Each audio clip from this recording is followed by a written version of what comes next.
She offered a blanket to a dying cat on her doorstep. Then it became her whole world, until Nancy, 82, lived alone in the small clapboard house she and George had bought half a century ago. It stood on a quiet lane just outside a sleepy town nestled in the Green Mountains of Vermont. The winters here were not just cold, they were an entity, a force that pressed against the windows and seeped into the bones, demanding respect and resilience. Nancy had lived through more than 80 of them, and while her joints ached more with each passing year, she'd learned to coexist with the snowdrifts and the biting wind. It was the silence inside the house, however, that remained the hardest burden to bear, a silence that had settled in like the persistent Vermont dust after George passed away 5 years prior. George, her husband of 55 years. He had been a logger in his youth, strong and boisterous, his laughter echoing off the very mountains he worked. Later, he'd run the local hardware store, his hands calloused from axes and ropes, just as adept at sorting tiny screws or advising a neighbor on the right kind of paint. His presence had filled the house, the smell of sawdust clinging to his clothes, the sound of the evening news murmuring from his armchair, the comforting weight of him beside her in bed. Now, only echoes remained, phantom sounds and scents that ambushed her in quiet moments, sharp pangs of memory that left her breathless. Her days followed a quiet, unvarying rhythm dictated by the sun's low arc across the winter sky. Wake, dress slowly, her fingers fumbling with buttons more often now, make coffee, eat toast with marmalade while looking out at the snow-laden pines. Then the long afternoon would stretch before her, vast and empty. This was when she retreated to her worn armchair by the front window, the one that caught the weak afternoon light. Here, surrounded by baskets overflowing with colorful yarn, she would knit. Click, click, click went the needles, a soft rhythmic counterpoint to the silence. She knitted scarves, blankets, tiny baby booties, hats, items imbued with warmth and care, yet destined for drawers and closets. Her children, Sarah and Michael, lived far away, Sarah in California with her bustling family, Michael navigating a demanding career in Chicago. They called weekly, their voices tinged with a distant concern she tried to soothe, assuring them she was fine, perfectly fine. But who could she give these knitted things to? The neighbors were kind, but kept mostly to themselves, and the church bazaar wasn't until summer. So the piles grew, soft monuments to her solitude. She would sit there, knitting automatically, her gaze often drifting to the window, to the familiar landscape of snow and bare trees. Sometimes she'd watch the chickadees flitting nervously at the bird feeder George had built, their tiny energies a stark contrast to the stillness within her. Other times, her eyes would simply blur, lost in the labyrinth of memory, replaying conversations with George, picturing his smile, feeling the phantom warmth of his hand on hers. It was on one such afternoon, the sky a flat, unforgiving gray presaging more snow, that a small patch of incongruous color caught her eye. She leaned closer, her knitting falling forgotten into her lap. There, huddled on the top step just outside her front door, was a creature, small, shivering, and distinctly orange against the white snow. A cat, a ginger cat. Its fur was tragically matted, clumped with ice and dirt. It looked utterly miserable, a small, forlorn scrap of life abandoned to the elements. As she watched, It tucked its paws beneath its thin body, curling into an impossibly tight ball, its head low. Its eyes, when it briefly lifted its head to glance toward the window, were wide and yellow, filled with a weary caution that tugged at something deep within Nancy. She wasn't necessarily a cat person. She and George had always had dogs, sturdy, loyal Labradors who had bounded through the fields and snoozed by the fire. Cats seemed too independent, too aloof. Yet, seeing this small creature fighting for warmth on her doorstep stirred a protective instinct she hadn't felt in years. It looked so alone, just like her. A faint smile touched her lips, a rare visitor these days. She tapped lightly on the window pane.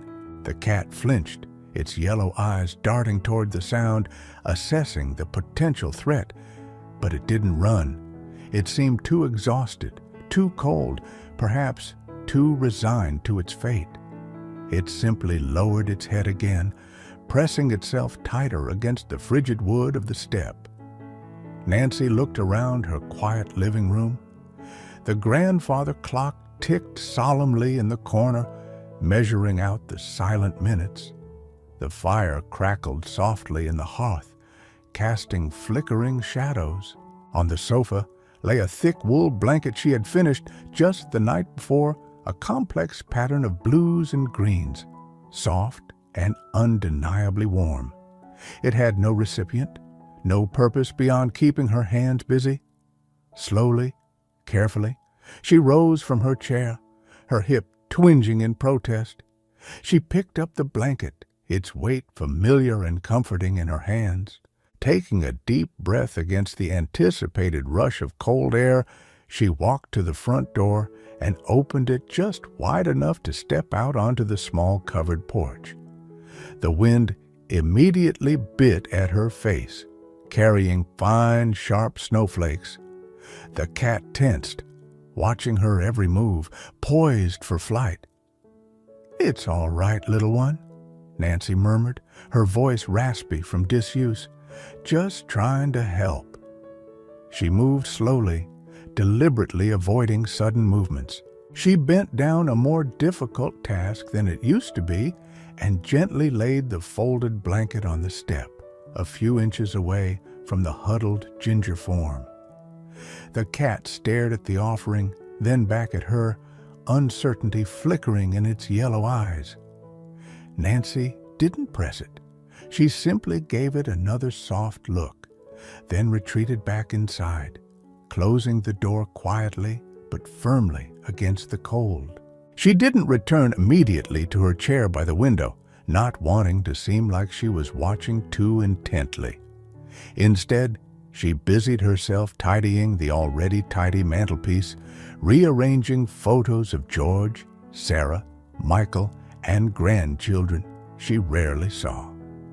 After a few minutes, curiosity overriding her attempt at nonchalance, she peeked through the edge of the curtain. The cat hadn't moved onto the blanket yet. It was still curled in its tight ball, but its head was up, sniffing the air tentatively toward the wool. Nancy watched, holding her breath. Slowly, almost agonizingly so, the cat uncurled fractionally. It stretched out a tentative paw, then another. It crept forward, inch by cautious inch, until it reached the edge of the blue and green wool. It sniffed it deeply, then, as if making a momentous decision, it stepped onto the blanket. It circled once, twice, kneading instinctively with its paws, before finally sinking down into the soft folds, burrowing its small body into the warmth.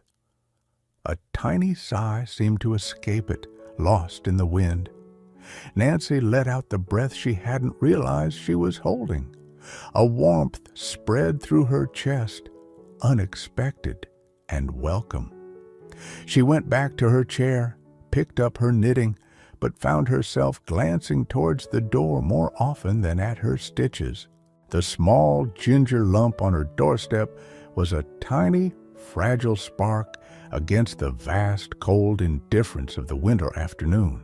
The next morning, the first thing Nancy did after pulling on her thick dressing gown was check the front step.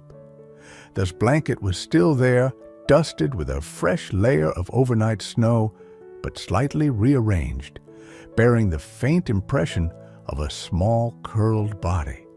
The cat, however, was gone. A pang of disappointment, sharp and surprisingly strong, hit her.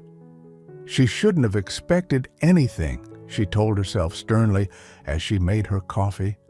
It was a stray, wild and wary. It had needed shelter for the night, found it, and moved on. That was the nature of things. Still, the house felt even quieter that morning. The empty space on the step, a small void in her routine. She tidied the blanket, shaking off the snow before bringing it inside to dry near the fireplace. The faint, slightly wild scent of cat clung to the wool. She spent the morning reading, the words blurring on the page, her thoughts drifting back to the small, cold creature. Had it found somewhere else warm? Was it safe? It was foolish to worry about a stray, she knew. Vermont was full of barn cats, feral creatures adept at survival. But this one had seemed so small, so vulnerable. As the afternoon light began to fade, casting long blue shadows across the snow-covered yard, Nancy settled into her armchair with her knitting. The click-clack of the needles filled the room, a familiar, lonely sound. She tried to focus on the intricate cable pattern emerging beneath her fingers, but her gaze kept straying to the window, to the empty top step. Then she saw it, a flicker of orange against the deepening twilight. Her heart gave a little jump. The ginger cat was back. It padded cautiously up the driveway, leaving a trail of tiny paw prints in the fresh snow, heading straight for her porch. It hopped onto the steps, not curling up immediately this time, but standing there for a moment, looking towards the door. It almost seemed expectant. Nancy's hand stilled. Should she put the blanket back out? Maybe offer some food?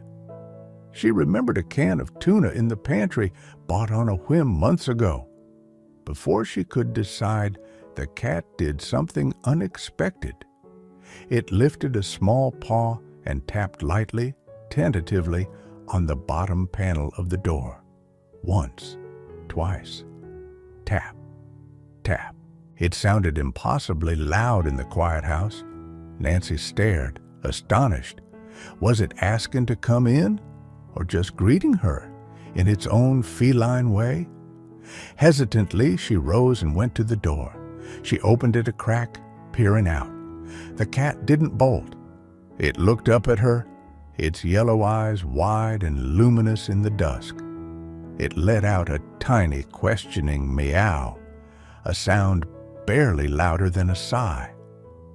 "Well, hello there," Nancy whispered. "You came back." She opened the door wider.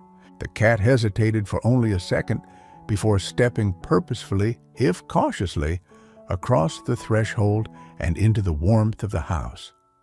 It stood just inside, on the small rag rug, shaking the snow from its matted fur and looking around the room with an air of bewildered curiosity. It was smaller than she'd thought, and painfully thin beneath its tangled coat. Its ribs were visible even through the thick fur. Nancy slowly closed the door, shutting out the wind and the encroaching night.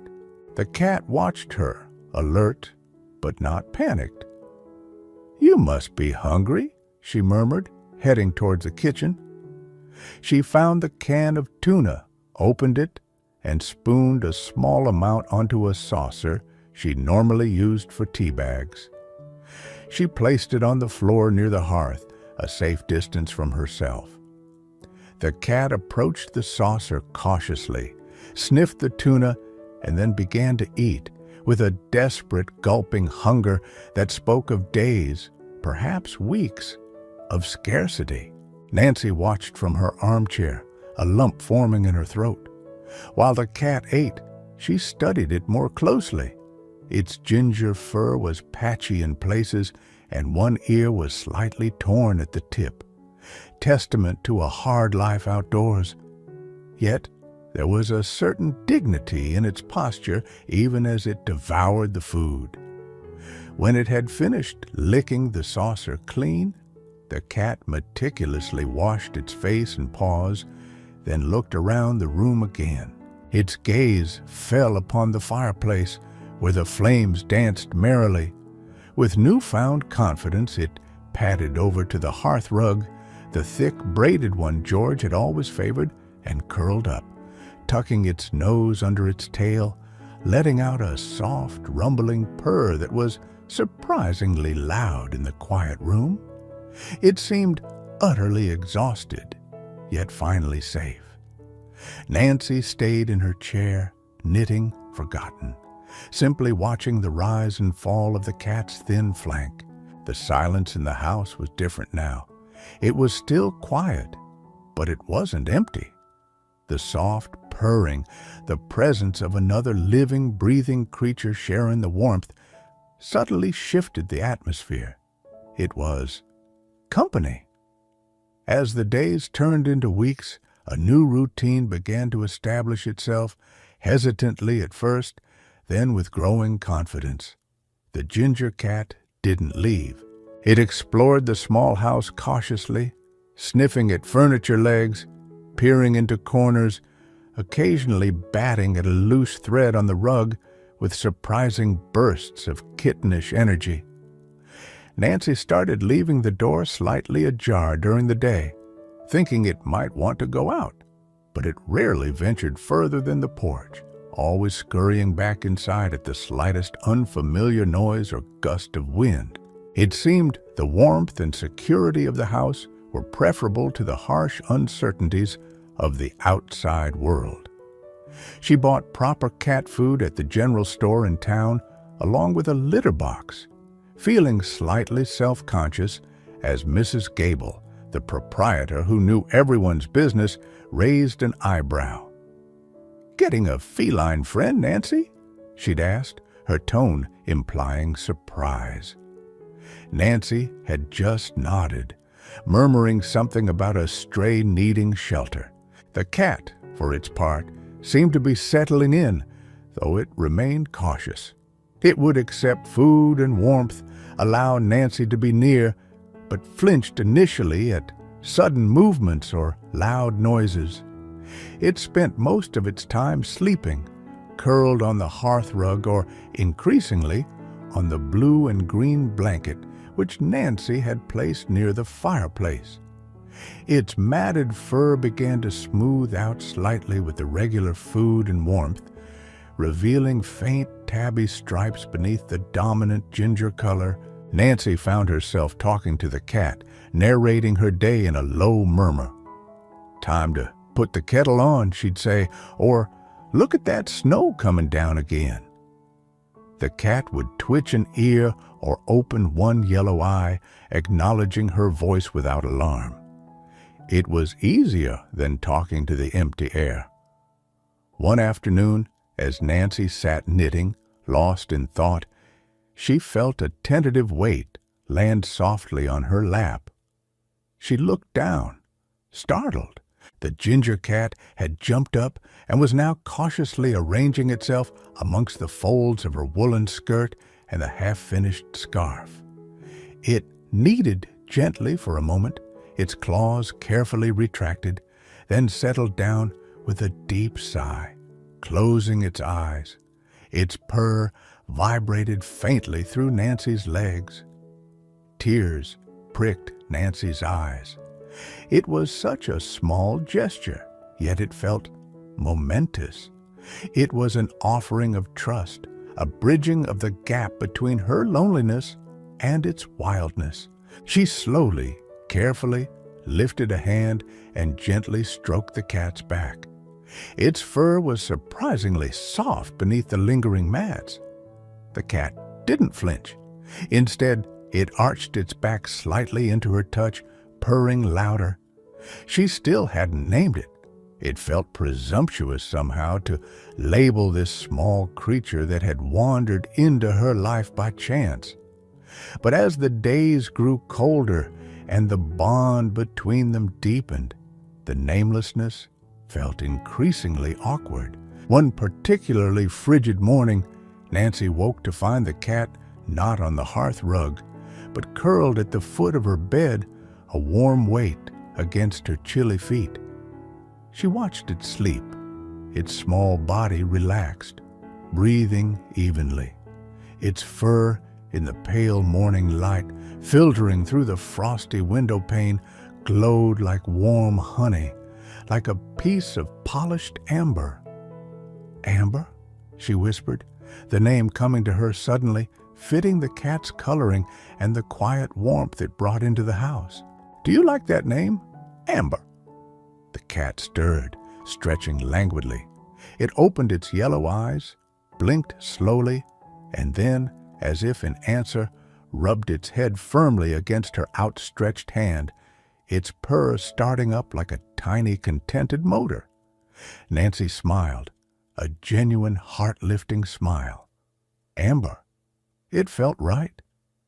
From that day on, the silence in the house was softer, punctuated by purrs, the soft pad of paws on the wooden floor, and the occasional tentative meow. The Vermont winter still raged outside, but inside, Nancy and Amber had found a fragile, shared warmth. They were no longer quite so alone. The rhythm of life with Amber settled into a comforting cadence, weaving itself seamlessly into Nancy's solitary existence. Amber, no longer the skeletal stray, filled out, his ginger coat growing thicker and glossier, though the tip of his ear remained charmingly ragged. He was still a quiet cat, preferring long naps and sunbeams, when they appeared, or by the crackling fire. But he had his moments of unexpected playfulness, batting at dangling threads from Nancy's knitting or chasing dust motes dancing in the light. His presence was a constant, quiet reassurance. Nancy found herself adjusting her habits around him without conscious thought. She was more careful where she placed her feet, learned the specific timbre of his meow that meant hungry versus the one that meant pay attention to me, and always checked that his favorite spot on the hearth rug wasn't obstructed. When she sat down in her armchair, Amber would often hop onto her lap, settling in for the duration of her knitting session, his warmth seeping through her clothes, a living comfort against the persistent chill of age and loneliness. The clicking of her needles was no longer a solitary sound. It was accompanied by Amber's soft purr, a gentle duet in the quiet house. The scarves and blankets piling up in the closet seemed less forlorn now. Nancy imagined Amber supervising their creation, a furry quality control inspector. She even knitted him a small, bright red catnip mouse, which he attacked with surprising ferocity before carrying it off to guard jealously in his favorite sleeping spot. Her weekly calls with Sarah and Michael changed subtly. "You sound better, Mom," Sarah commented one Sunday. "More cheerful." "Oh, well," Nancy replied, glancing at Amber, who was meticulously grooming himself on the armrest beside her. "I have some company now. A stray cat decided to adopt me." She could almost hear Sarah's smile through the phone line. "A cat? That's wonderful. What's his name?" "Amber," Nancy said, feeling a warmth spread through her as she spoke the name aloud to someone else. She described him briefly, his ginger fur, his quiet nature. Michael, when she told him, was typically practical. "Make sure you get him to a vet, Mom. Get his shots." Nancy had considered it. The thought of Amber getting sick worried her. The local vet, Dr. Peterson, was a kind man who had treated their old Labrador Buster years ago. But the vet visits cost money, and Nancy lived carefully on her fixed income, George's modest pension, and her Social Security. Amber seemed healthy enough now, thriving on regular food and warmth. Perhaps later, she reasoned. For now, she pushed the worry to the back of her mind. Winter tightened its grip on Vermont. Snow piled high against the house, insulating it further, muffling the outside world. Days blurred into a pattern of indoor chores, knitting, reading, and watching the endlessly falling snow through the window. Amber, a constant ginger shadow at her side or on her lap. Sometimes, looking at him curled peacefully by the fire, Nancy would be overcome with a wave of gratitude so profound it felt like grief.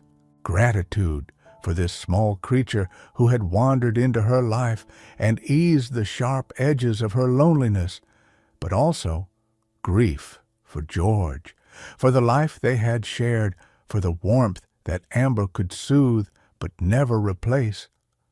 Memories of George surfaced frequently, often triggered by the simplest things. The way Amber stretched in a patch of sunlight reminded her of how George used to stretch after a nap in his armchair. The smell of wood smoke from the fireplace brought back vivid images of George stacking firewood, his face ruddy from the cold. She found herself talking to Amber about him, telling the cat stories she hadn't shared with anyone else. "George built this fireplace, you know," she murmured one evening, stroking Amber's soft fur as he dozed on her lap.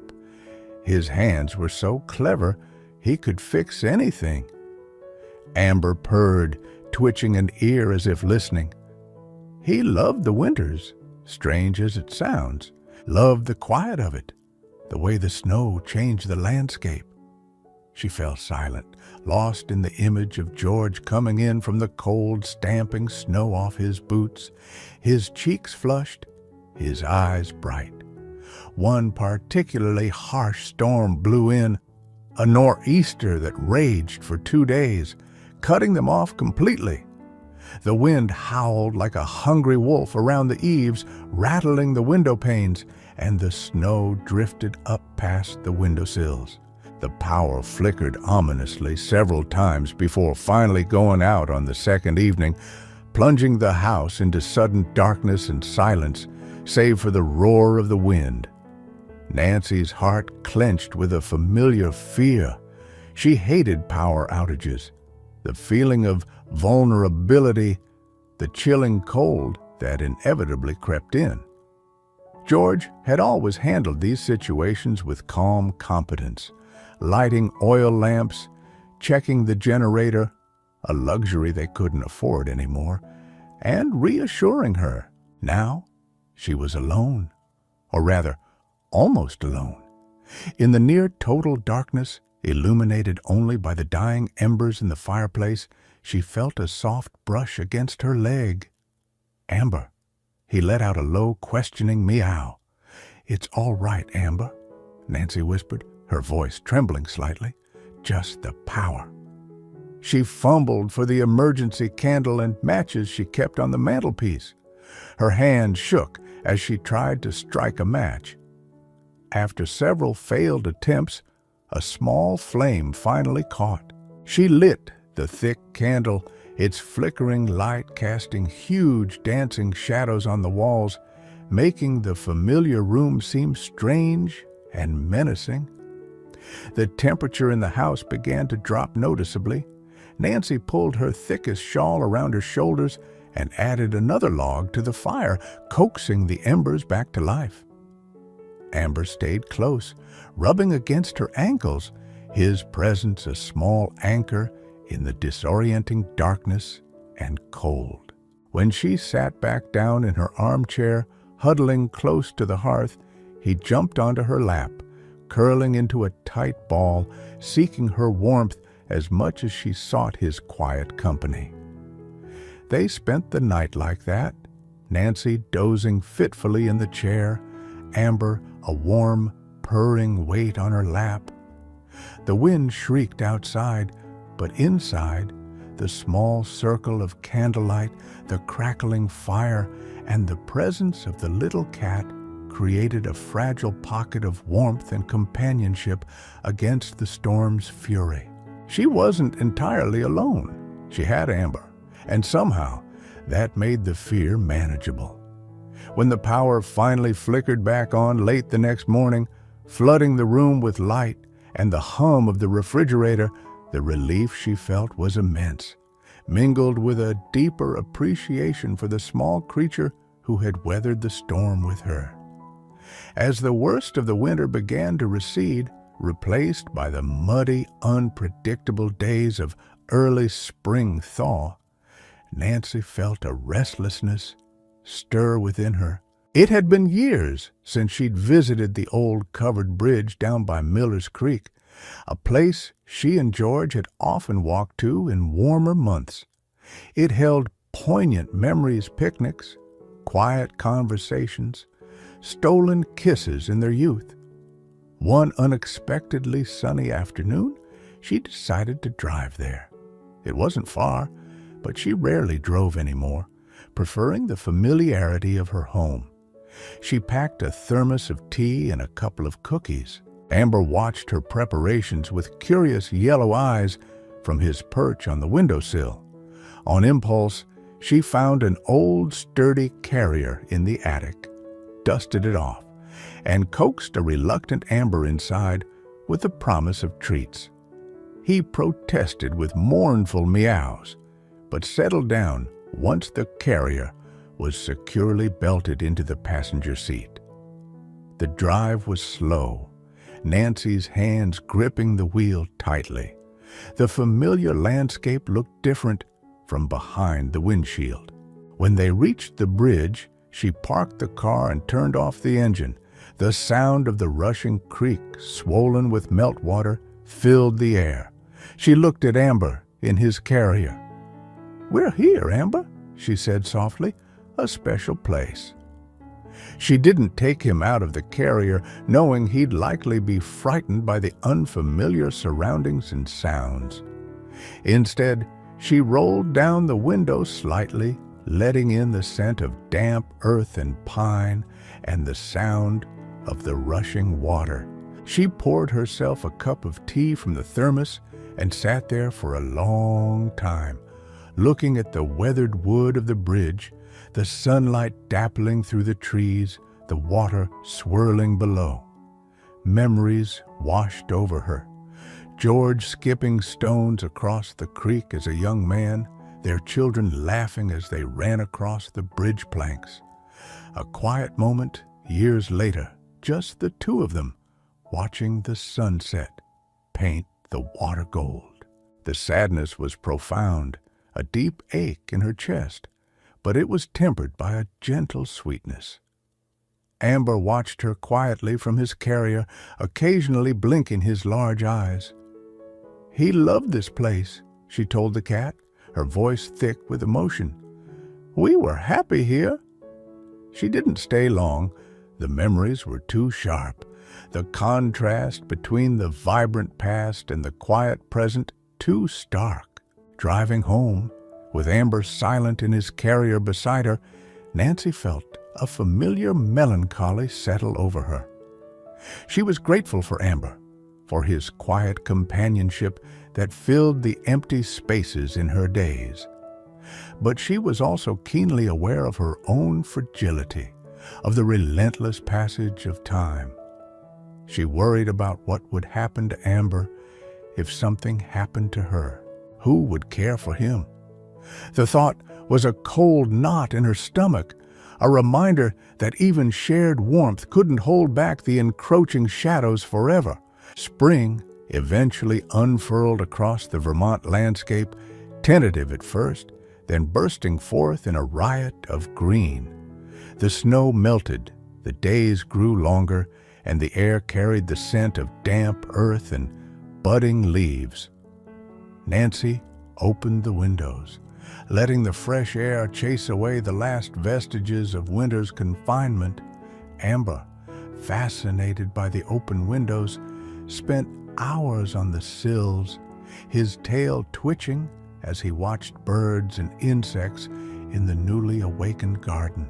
He seemed more energetic, shedding his thick winter coat and ginger tufts that Nancy patiently brushed away.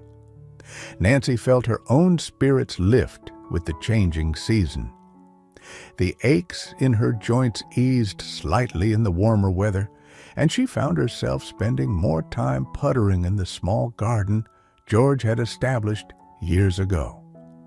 She planted pansies and petunias in the window boxes, their bright colors a cheerful contrast to the weathered gray of the house. Amber would often follow her outside, staying close to the porch, cautiously exploring the patches of sunlight on the lawn before retreating back to the safety of the house. Life settled into a pleasant, peaceful routine. Mornings in the garden, afternoons knitting with Amber nearby, quiet evenings reading by the lamp. The sharp grief for George had softened into a constant low thrum of missing him, but Amber's presence provided a focus, a living warmth that anchored her in the present. Her worries about the future, about her own health and Amber's fate, receded slightly, overshadowed by the simple contentment of their shared days. Then, one morning in late summer, Nancy noticed Amber hadn't eaten his breakfast.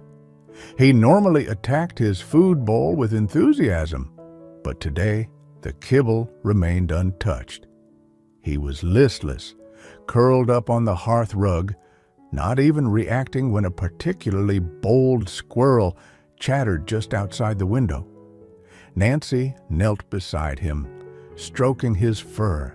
He felt warm, warmer than usual, and his breathing seemed shallow. "What's wrong, little one?" she murmured, concern knotting in her stomach. "Not feeling well today?" Amber just blinked slowly, emitting a weak, low purr that sounded more like a rumble of discomfort than contentment. Throughout the day he remained lethargic, refusing food and water, occasionally shifting position as if he couldn't get comfortable. By evening, Nancy knew something was seriously wrong. The worry she had pushed aside regarding vet visits came crashing back. She couldn't ignore this. Digging out the phone book, her fingers trembled as she looked up Dr. Peterson's number. His clinic was in the next town over, about a 20-minute drive. She called, her voice tight with anxiety, explaining the situation to the receptionist. They told her to bring Amber in first thing in the morning. That night was long and fretful. Nancy barely slept, checking on Amber constantly. She brought his water bowl closer, coaxed him with a little tuna, which he sniffed at and ignored, and sat beside him on the floor, stroking his too warm fur, whispering reassurances she didn't feel herself. He seemed so small and fragile, his usual quiet dignity replaced by a vulnerable listlessness that broke her heart. The fear that had gripped her during the power outage returned, but this time it was sharper, more personal. It wasn't just about her own comfort, it was about this little creature she had grown to love so dearly. The next morning, coaxing a weak and unprotesting Amber into the carrier was agonizing. He didn't fight it, just curled up inside with a mournful sigh. The drive to the vet clinic felt interminable. Nancy's knuckles were white on the steering wheel.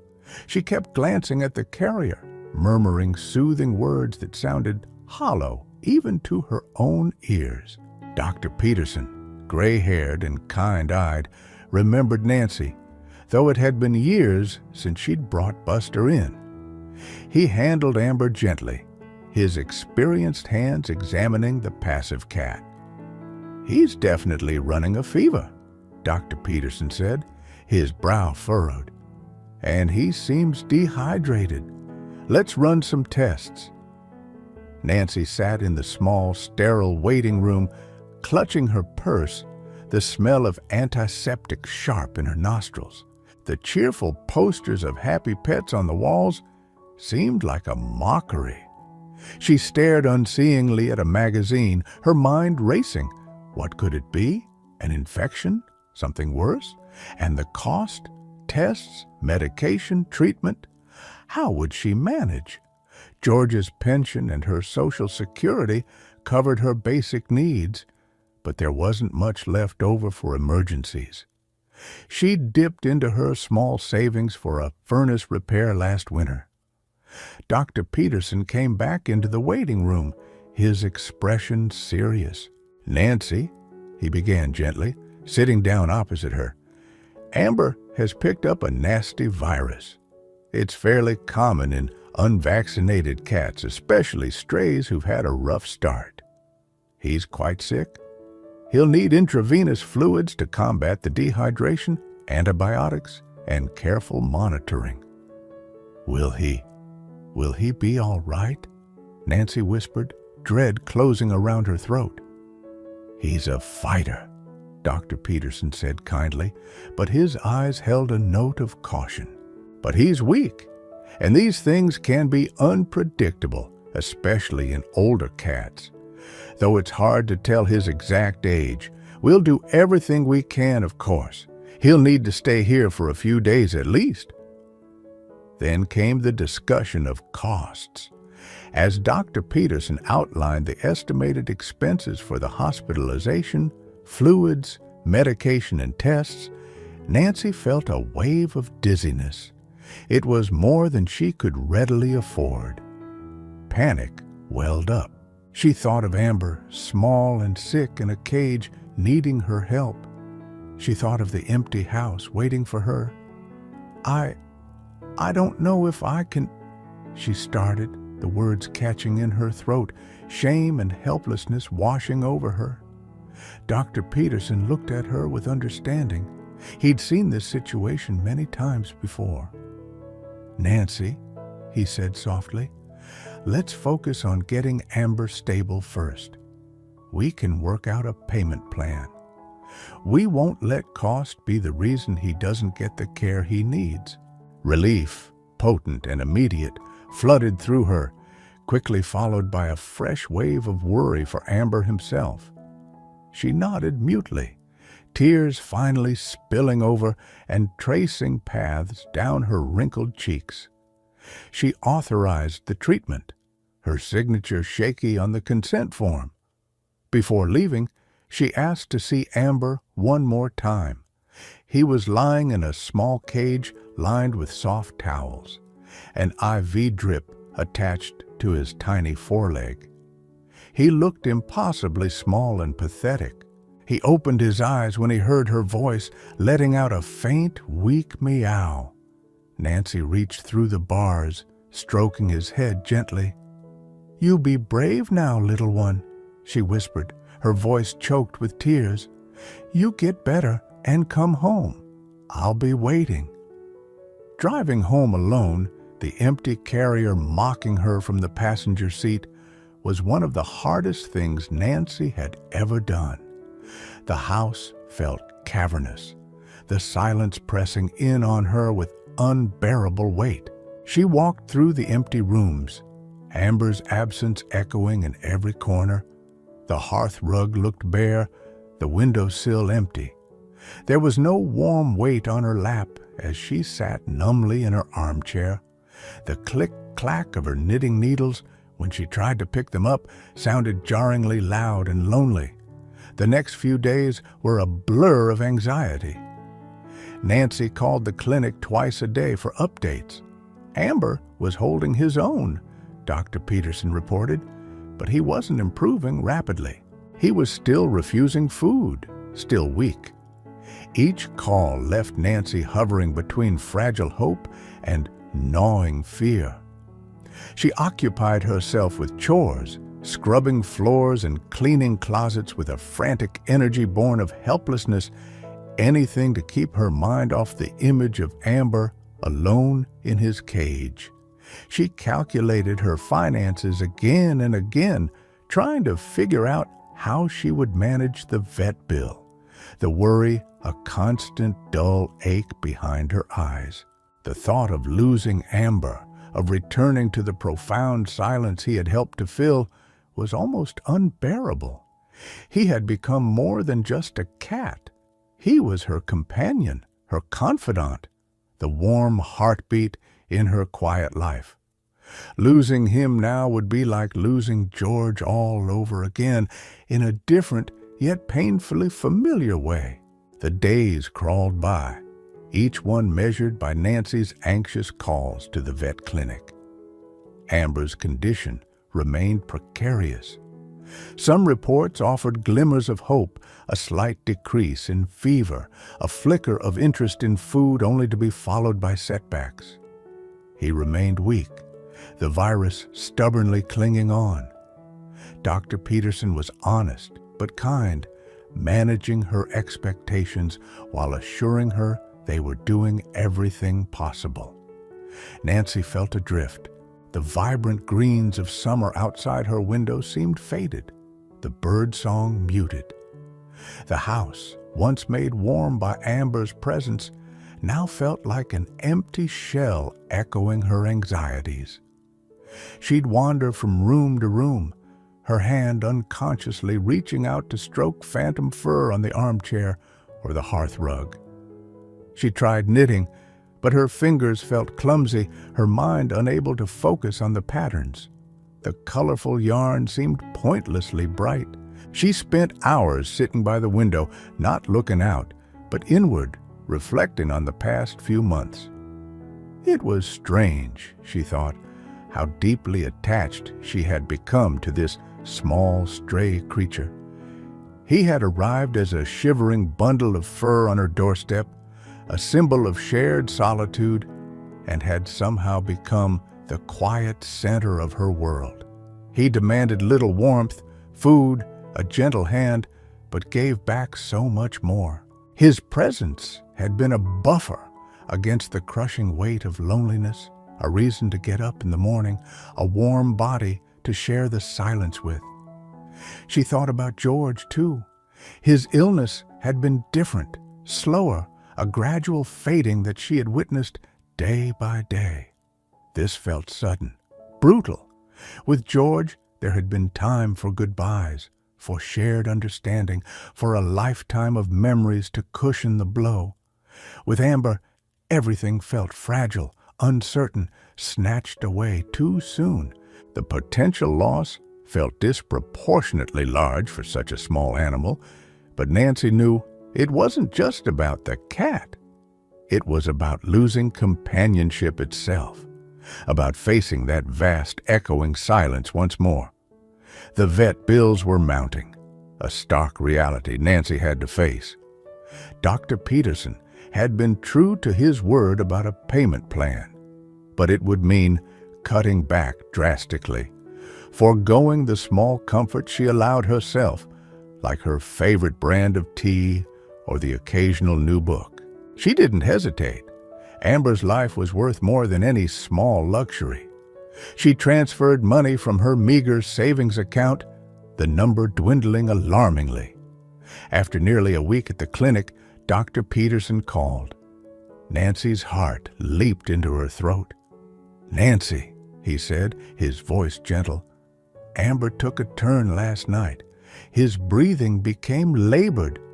We did everything we could, but—" He paused, and Nancy knew. She closed her eyes, gripping the edge of the kitchen counter.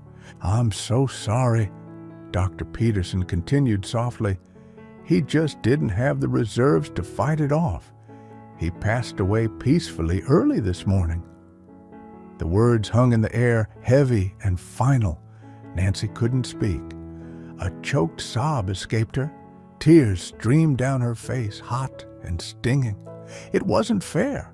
He had found a home, found safety and warmth, only to have it snatched away. "Nancy, are you all right?" Dr. Peterson asked with concern. "Yes," she managed to whisper, though she was anything but all right. "Thank you, doctor. Thank you for trying." She hung up the phone, the silence rushing back in, deafening this time. She sank into a kitchen chair, the grief washing over her in waves, raw and overwhelming. She wept for the little ginger cat who had trusted her, who had purred on her lap and slept at the foot of her bed. She wept for the companionship lost, for the warmth extinguished. She wept for herself, for the loneliness that now seemed absolute, heavier than ever before. Later that day, numbly, she drove back to the clinic to settle the final bill and collect Amber's carrier. The receptionist offered condolences with pitying eyes. Dr. Peterson came out briefly, expressing his sympathy again. Nancy nodded, unable to form words, paid the reduced amount they had agreed upon, the transaction feeling surreal, and carried the empty carrier back to her car. Returning to the silent house was agony. Every object seemed to mock her grief, the empty food bowl by the door, the hearth rug devoid of its ginger occupant, the armchair where he had so often curled on her lap. The blue and green blanket she had put out for him on that first snowy day lay folded on the sofa, a painful reminder of their beginning. The following days were steeped in a profound sadness. Nancy moved through her routine like an automaton, making coffee, tidying rooms that didn't need it, staring out the window. The silence was no longer just quiet. It was a painful void.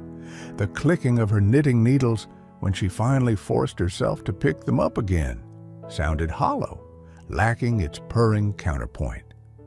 She packed away Amber's food bowl and the litter box, tucking the carrier back into the attic, but she couldn't bring herself to put away the blue and green blanket. She kept it on the sofa, sometimes running her hand over the soft wool, remembering the feeling of his small body burrowing into its warmth.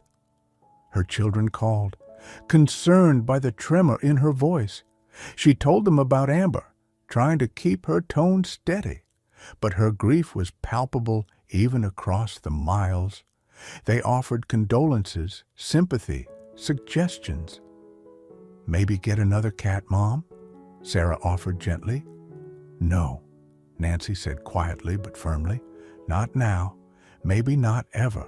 Amber had been unique, a creature who had found her, chosen her. Replacing him felt impossible, wrong.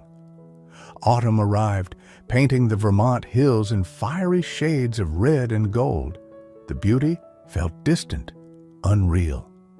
Nancy continued her quiet routine, the rhythm of her days unchanged, yet fundamentally altered. The sharpest edges of grief began to soften, replaced by a persistent, aching sadness. One crisp afternoon, as she sat knitting by the window, her gaze fell upon the overflowing basket of scarves and blankets, items made with care, waiting for a purpose. An idea sparked, faint but persistent. She thought of Amber, the stray she had taken in.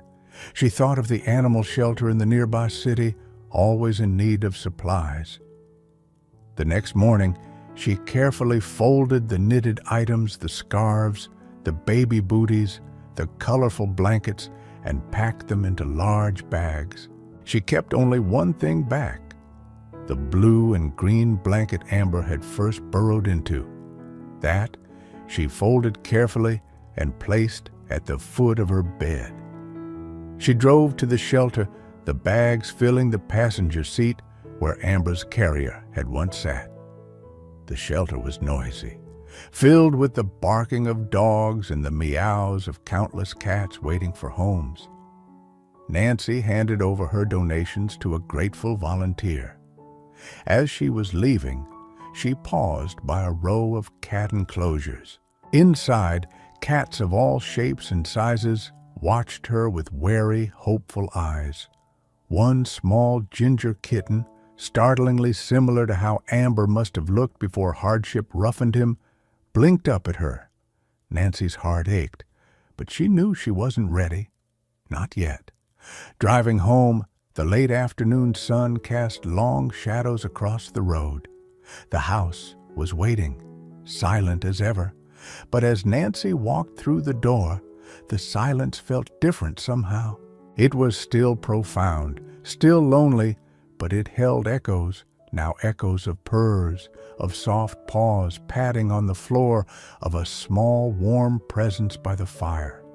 Amber was gone, and the pain of his loss was real, a heavy weight she would carry. But the memory of him, of their shared winter, of the unexpected warmth he had brought into the twilight of her life, remained.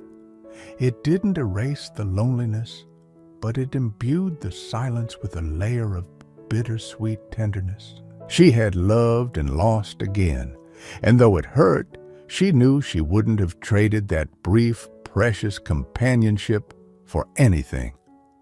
She sat down in her armchair, the evening light fading outside, and picked up her knitting needles. Click, click, click. A solitary sound, yes, but no longer entirely empty. It held the quiet resonance of memory, the enduring warmth of a small ginger cat named Amber.